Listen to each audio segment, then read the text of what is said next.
इकडे तो लग्नाची स्वप्न रंगवत होता आणि तिकडे तिनं आरामात चुना लावला। मुलींची संख्या कमी झाल्यानं उपवर मुलं आणि त्यांच्या घरच्यांची फसवणूक होण्याचं प्रमाण दिवसेंदिवस वाढते। असाच प्रकार यवतमाळमध्ये घडला।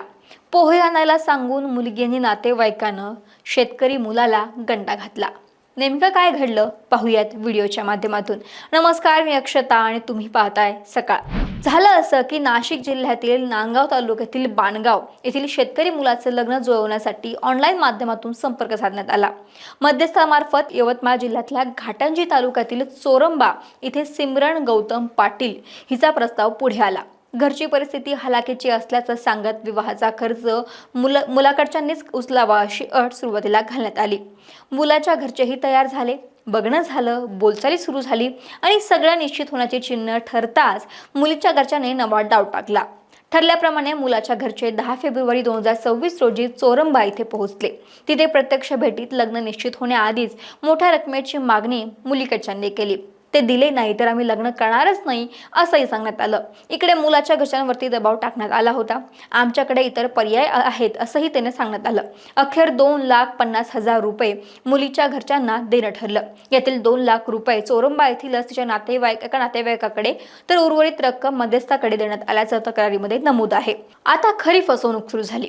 पैसे तर मिळाले आणि पोहे आणायला जातो असा बहाणा करत सिमरन, तिची आई, भाऊ स्कूटीवरून निघून गेले। मुलाकडचे बराच वेळ वाट बघत होते। ते काही येईनात, मग त्यांनी आणलेले ते दोघे साथीदारही त्यांना शोधायला जातो म्हणून निसटले। वाट बघून तेही येईनात आणि काही वेळातच सर्वांचे मोबाईल बंद झाले। बराच वेळ वाट पाहूनही कोणीच परत न परतल्यानं मुलाकडच्यांना फसवणूक झाल्याचं लक्षात आलं। त्यानंतर घाटंजी पोलीस ठाण्यामध्ये तक्रार दाखल होतात ठाणेदार केशव ठाकरे यांनी तपासाची चक्र फिरवली आणि चौकशी करून शोध घेतला आणि सिमरन गौतम पाटील, तिची आई आशा पाटील, भाऊ करण पाटील हे सगळेजण चोरंबा आणि त्यांच्यासोबतच सहकारी सुनील राठोड आणि माणिक पवार यांना अटक केली आहे। आरोपींविरुद्ध भारतीय न्याय संहिता कलम 318(4), 316(2), 3(5) असे अन्वय गुन्हा दाखल करण्यात आलेला आहे। दरम्यान काही महिन्यांपूर्वीच एका शेतकऱ्याला सार्वजनिक ठिकाणी मारहाण करून दुचाकी हिसकावून नेल्या घटनेत ही मुलगी आणि तिचा भाऊ आरोपी होते। या अपमानानंतर संबंधित शेतकऱ्याने 14 जून 2025 रोजी विषप्राशन करून आत्महत्या केली। या आत्महत्या प्रकरणातही घाटंजी पोलीस ठाण्यामध्ये गुन्हा दाखल असून सिमरन नुकतीच कारागृहातून बाहेर आली होती। या टोळीने महाराष्ट्रासह इतरही राज्यामध्ये कोणाची फसवणूक केली का या प्रकरणाचा तपास आता सुरू आहे।